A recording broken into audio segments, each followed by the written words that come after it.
সন্ধ্যা নেমে এসেছে প্রকৃতিতে। মানুষের যে গুণটি নেই, কবুতরের সেই গুণটি আছে। তারা সন্ধ্যার সময় তাদের ঘরে ফিরে আসে নিজ উদ্যোগে। তাদেরকে ফোন করতে হয় না, তাদেরকে ডাকতে হয় না, তাদেরকে ইশারা দিতে হয় না। তারা তাদের মতো করেই তাদের ঘরে ফিরে আসে। আমরা মানুষরা কেন আমাদের এই নিয়মগুলো পালন করি না? কেন পরিবারের মানুষদেরকে দুশ্চিন্তায় রাখি?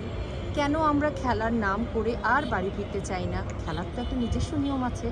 সন্ধ্যার পরে আজানের আগে বাড়ি ফিরতে হয়, বাড়ি ফেরা উচিত, যদি না কোনো জরুরি কাজ থাকে। পরিবারের কথা ভেবে একটা নির্দিষ্ট সময় নিয়ম মেনে বাড়ি ফিরে আসা উচিত। শিশুদেরকে ছোটবেলা থেকে এই নিয়মে আত্মস্থ হতে হবে। কবুতর যদি ঘরে ফিরে আসে, তাহলে মানুষ নয় কেন? মানুষ তো সঙ্গবদ্ধ জীব। পরিবারের জন্য সে ফিরে আসবে তার মিলে, এই প্রত্যাশা আমরা করতেই পারি।